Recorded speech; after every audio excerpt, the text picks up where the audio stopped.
Masque of the Red Death.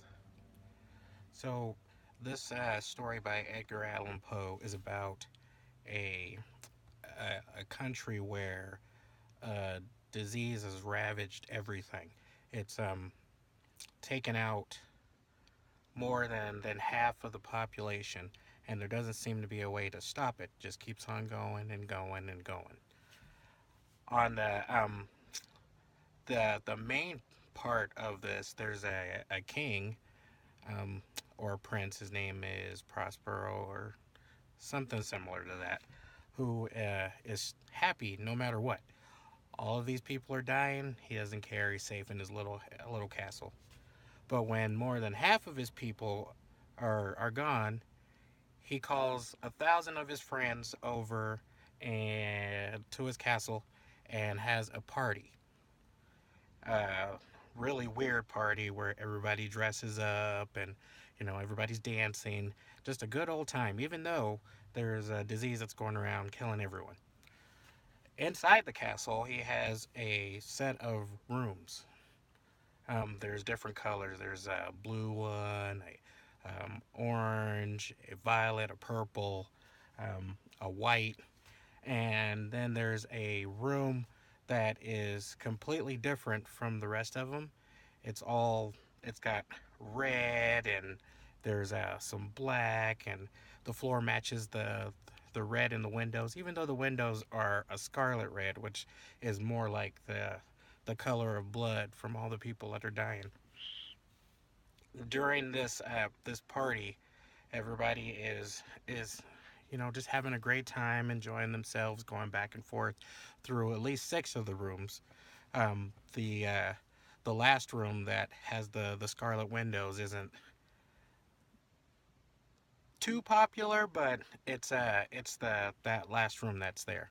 And in that room, there's a clock, and every time the clock strikes up at it hits the 12 o'clock, whatever the change of the hour, music stops playing, and everybody just stops and listens for that gong, and then waits. And then when that starts up again, then everybody starts to go back to the things that they were doing. The music starts to play. When it's getting ready for the sun to come up, and it's almost the end of the party, the clock strikes again, and everybody stops. And someone who looks like a corpse is dressed up like a corpse. Their costume is so good nobody can tell if it's really a dead person or what. That person comes into the party, everything gets silent. The king at first is a little nervous, but then he gets really angry and mad because he feels like he's been insulted by this person that comes in here and asks for people to get him and pull his mask off so they can see who it is so they can hang him the next day. But nobody moves. Everybody's too scared. They don't want to touch the guy. So the guy moves his moves himself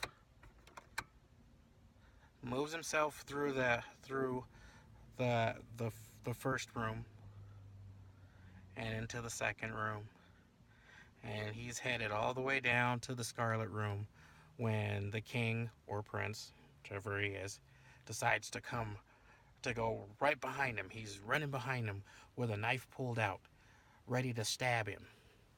All the other people are still watching. Nobody's moving. And as he gets close enough and he raises the knife again and he's going to stab him with it, the figure turns around and looks at him.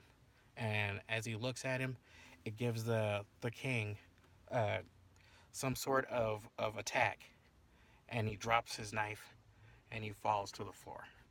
He dies.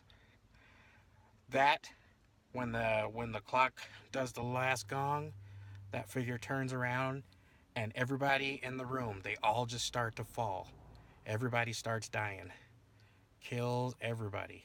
It turns out that it's death coming to finish the work that it was already doing with everything else.